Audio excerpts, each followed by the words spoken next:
Attendez, qui a dit que le programme était mal fait, madame? Qui a dit ça?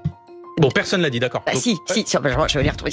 Oui, bah retrouvez-le, oui. C'est bien pour une journaliste d'avoir des sources, parce que. Écoutez, on va reprendre les émissions de télévision entre deux tours. Oui, reprenez-les avec plaisir. Et tous revenez ceux me qui voir se sont quand vous aurez- désistés en votre faveur l'ont martelé sur tous les plateaux de télévision. Et est-ce que revenez les avec des sources divergences un peu qu'on voit plus solides aujourd'hui, est-ce que les David Guiraud démonte la propagande des journalistes de BFM. Dans cet extrait, vous verrez que les journalistes insistent pour que le nouveau Front populaire se soumette à la Macronie. Bon visionnage. Vous avez signé un programme commun et vous n'arrivez pas à constituer cette équipe gouvernementale. Il y a la question de Matignon et maintenant il y a cette question du perchoir. Ça commence à faire beaucoup, non? Bah non, la question du perchoir, elle n'a pas été beaucoup évoquée avant, donc c'est pas vrai qu'il y a pas à l'avance là des énormes blocages.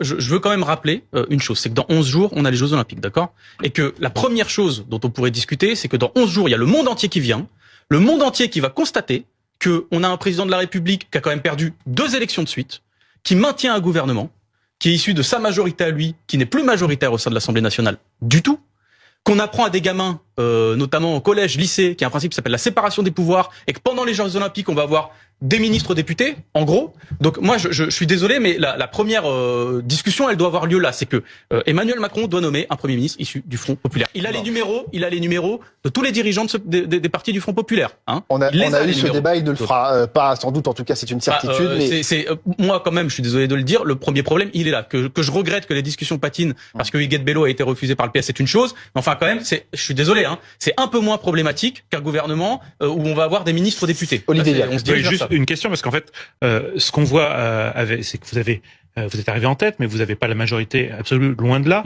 Et dans la déclaration que fait Jean-Luc Mélenchon tout de suite à 20h, il y a cette volonté de dire sans compromission, sans compromis. Sauf qu'en fait, vous allez devoir faire des compromis. Moi, je suis pas astrophysicien, je suis militant politique. J'ai été élu sur un programme d'augmentation des salaires, un programme de blocage des prix, un programme de transition écologique, un programme qui est fait pour résoudre la crise du logement, parce qu'il y a plein de gens, y compris dans ma circonscription, qui vivent dans des logements insalubres. Vous voyez, j'ai un programme. Nous avons l'intention de ne pas faire de compromis avec ce programme. C'est aux autres groupes politiques, lorsqu'on mettra des sujets sur la table, je pense au logement, je pense au pouvoir d'achat, je pense au salaire, c'est aux autres groupes politiques d'expliquer aux Français pourquoi ils sont pas d'accord et pourquoi, s'ils ne sont tellement pas d'accord avec nous, qu'ils veulent faire tomber notre gouvernement. Mais nous, on a été élus sur un programme. Et vous parliez tout à l'heure de trahison de la parole des Français. Bah moi, je suis pas pour trahir cette parole-là. Géraldine.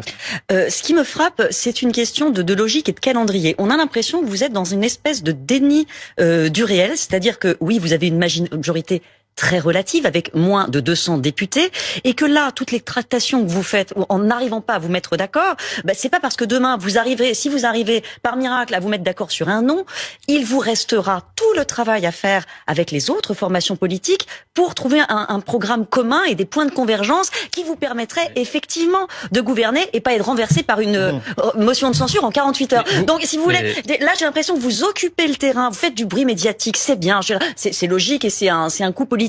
Mais au bout d'un moment, il y a un côté un petit peu puéril, c'est que ça ne résout rien. Même quand vous aurez un nom, ça ne résoudra rien. Et on voit pas le début de commencement d'une main tendue vers les autres formations pour trouver un terrain d'entente pour effectivement construire une majorité que vous n'avez pas aujourd'hui et que vous n'aurez pas demain. Vos impressions ont plus l'air d'être des certitudes dans la manière dont... Mathématiquement, c'est... Mathématiquement, il y avait une majorité relative en 2022. Je vous ai pas entendu dire qu'Emmanuel Macron avait aucune chance de réussir. Voilà. Je vous ai pas entendu le dire. Pourquoi ce traitement de faveur différent avec le Front populaire? C'est une majorité relative dans les deux cas. Pourquoi est-ce que vous appliquez ce raisonnement sur nous, mais qu'en 2022 parce que vous ne laissez aucune porte ouverte programmatique? Ah oui, et Emmanuel Macron... Vous êtes complètement figé sur votre programme. Et c'était quoi la porte ouverte programmatique d'Emmanuel Macron? De fait, il a trouvé des majorités sur des textes. Ah bon? Sur le budget, par exemple? Combien? Par exemple, sur l'énergie, il a trouvé des budgets. Non, mais attendez. Il est allé chercher les voix des Républicains quand il en avait besoin. Je suis député en commission des finances.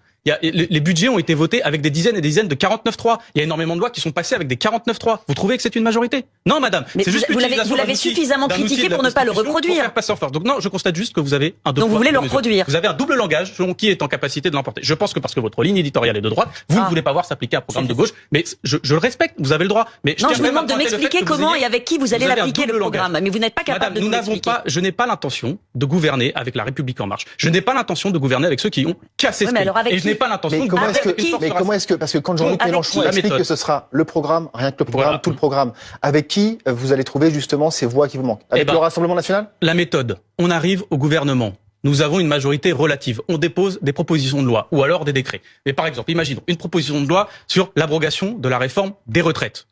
soutenu par quasiment l'ensemble du monde salarié français. C'est-à-dire la quasi-totalité des Français qui bossent dans ce pays sont contre le passage de la retraite à un âge supérieur à ce qui avait été annoncé. Eh ben, nous proposerons l'abrogation de la réforme. Et les seuls qui peuvent vous suivre, c'est le Rassemblement national. De laquelle? C'est la réforme Macron ou la réforme Touraine? Ça sera aux autres groupes de se positionner. Quelle réforme? La réforme Macron ou la réforme de Marisol Touraine qui a été votée par le Parti Socialiste qui est dans votre coalition?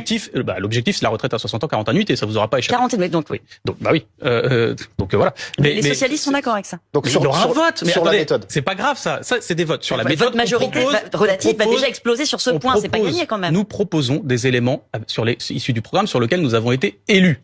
À partir de ce moment-là, il y a un vote à l'Assemblée.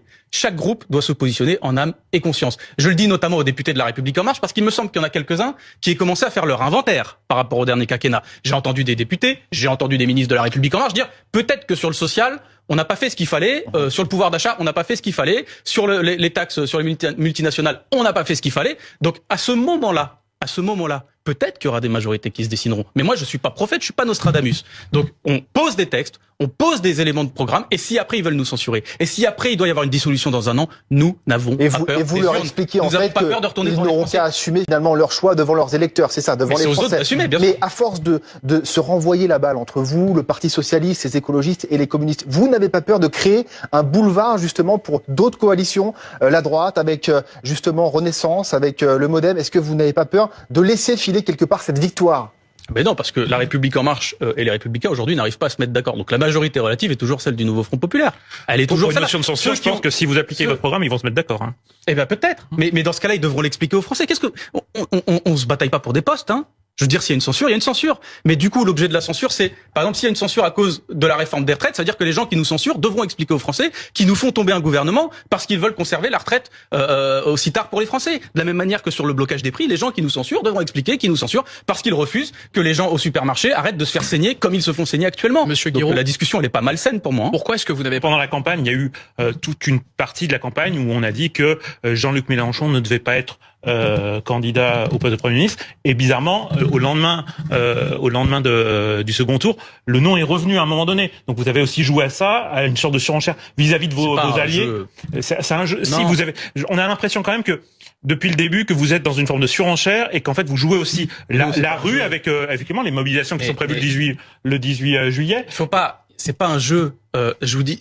Pendant la campagne, on a un peu l'impression qu'on voit la bataille des communiqués de presse. Mais parce qu'on a parfois des désaccords, mais c'est pas malsain dans une alliance d'avoir des désaccords. C'est juste que pendant une campagne, vous ne savez pas à l'issue de la campagne quel est le premier groupe politique de la coalition. Vous ne savez pas si la France Insoumise va avoir 100 députés ou 50, si le PS va garder 40 députés ou va doubler de nombre de députés, si les écolos vont garder le même nombre ou pas. Donc c'était des discussions très incantatoires. À 20h06, vous ne saviez pas non plus. Nous, on avait une position de principe de dire Jean-Luc Mélenchon. Moi, j'étais d'accord pour que Jean-Luc Mélenchon soit Premier ministre, et je le suis toujours d'ailleurs. Mais vous voyez, c'était des discussions qui étaient beaucoup moins clair que sans savoir combien on allait avoir de députés chaque groupe au sein de l'Assemblée nationale. Vous convenez vous-même que votre programme a été élaboré à la va-vite en quelques jours? Non. En 4 jours. Mais il n'a pas été élaboré à la va-vite. Ces mesures-là, elles font accord dans notre groupe parlementaire. Entre les deux tours, on a entendu de nombreux membres de votre majorité dire non mais rassurez-vous, ce programme il sera pas appliqué, il est pas très sérieux, c'est pas grave, ne regardez pas le programme. Qui a dit ça? Il y en a plusieurs et notamment tous ceux qui se sont désistés en votre faveur. Vous n'avez pas un nom là parce que notamment c'est bizarre. Ceux qui se sont qui a dit dans les rangs du Parti socialiste, on nous a bien répété que le programme c'était pas là-dessus qu'il fallait se focaliser. Il était mal fait. Et d'ailleurs, attendez, qui a dit que le programme était mal fait, madame? Qui a dit ça? Bon, personne l'a dit, d'accord. Si, je vais les retrouver. Oui, retrouvez-le, oui. C'est bien pour une journaliste d'avoir des sources, parce que. Écoutez, on va reprendre les émissions de télévision entre deux tours. Oui, reprenez-les avec plaisir. Et tous ceux qui se sont désistés en votre faveur l'ont martelé sur tous les plateaux de télévision.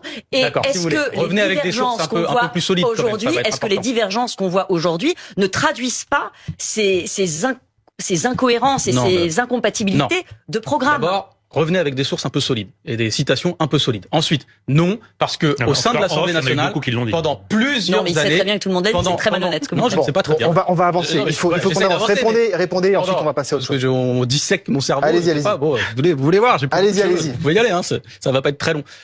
Depuis des années, nous bataillons ensemble à l'Assemblée nationale. Par exemple, sur la réforme des retraites. Non, c'est pas un programme qui est fait à la va-vite, parce qu'on sait très bien, on connaissait un peu les positionnements de chacun. Vous avez parlé de la loi de Touraine, donc ça fait partie des discussions. Mais on connaît les discussions de chacun. On sait. Donc François Hollande, qui est membre de votre coalition, il est d'accord pour laminer la réforme que lui a portée. C'est François Hollande qui a porté la retraite à 43 annuités. C'est lui. D'accord. Mais le programme du Nouveau Front Populaire n'est pas de la réforme des retraites de Hollande. C'est pas vrai. Donc arrêtez d'essayer de rendre l'esprit des gens confus. J'ai bien compris que là. Vous dites, merci. Là, vous vous comportez plus comme une opposante politique que comme une journaliste. On avance un petit peu sur d'autres sujets. Peut-être juste très rapidement, c'est quoi la prochaine étape pour que vous retourniez autour de la table avec les autres forces politiques du nouveau Front populaire? Il y a personne n'a claqué la porte. Là, les discussions vont avoir lieu parce qu'on a que 3 jours pour trouver une candidature unique pour la présidence de l'Assemblée nationale. Je rappelle que contrairement aux dissolutions de gouvernement, contrairement aux membres de l'exécutif, la présidence de l'Assemblée nationale, c'est quelque chose qui risque de rester 1 an. Et c'est du solide, c'est du concret. On a 3 jours, faut qu'on avance, on a des discussions à avoir et je pense qu'on n'a pas le droit d'échouer. En tout cas, je vous donne mon avis, on n'a pas le droit d'échouer sur ces discussions.